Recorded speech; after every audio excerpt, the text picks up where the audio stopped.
Hello and welcome to my channel. Today's topic is pneumothorax. We will chant the topic together. It will be an aid for remembering the factual information. However, I won't be explaining the topic. It's only a fun way to memorize the factual deeds. Okay, so what is pneumothorax? Accumulation of air in the pleural space. Accumulation of air in the pleural space. One more time. Accumulation of air in the pleural space. What are the symptoms? Dyspnea, uneven chest expansion, chest pain, decrease in the tactile fremitus, hyperresonance, and diminished breath sound. Remember that all will be on the affected side. In pneumothorax, all the symptoms will occur on the affected side. So again, dyspnea, uneven chest expansion, chest pain, decrease in the tactile fremitus, hyperresonance, and diminished breath sound. Pneumothorax are divided into primary spontaneous, secondary spontaneous, traumatic, and tension.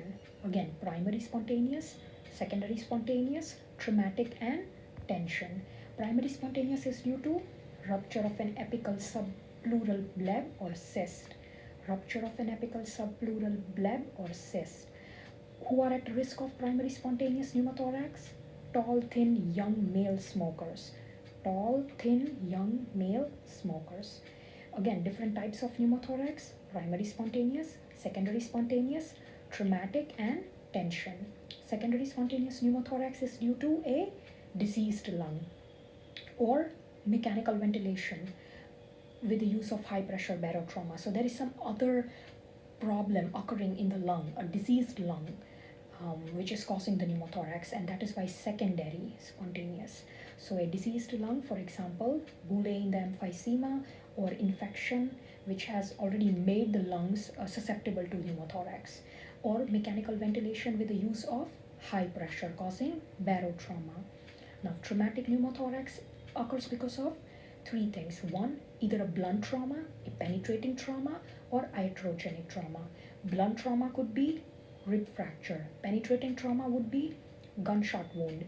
Iatrogenic can be central line placement or lung biopsy or barotrauma due to mechanical ventilation.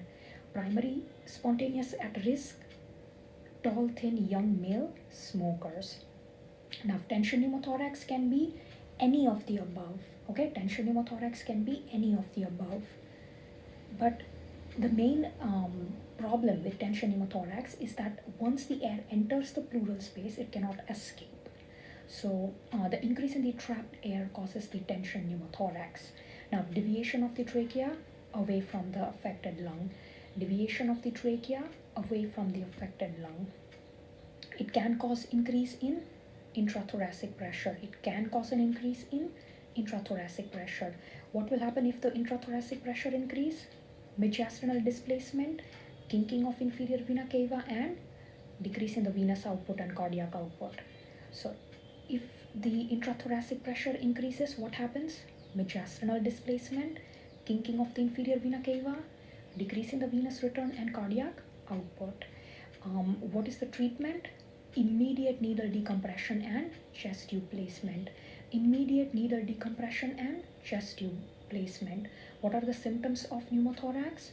Dyspnea, uneven chest expansion, chest pain, decreased tactile fremitus, hyperresonance, and diminished breath sound. The symptoms will occur all in affected side. What are the three different types? What are the three different ways traumatic pneumothorax can occur? Blunt trauma, penetrating trauma, or iatrogenic trauma. Okay, thank you for joining. Have a good day.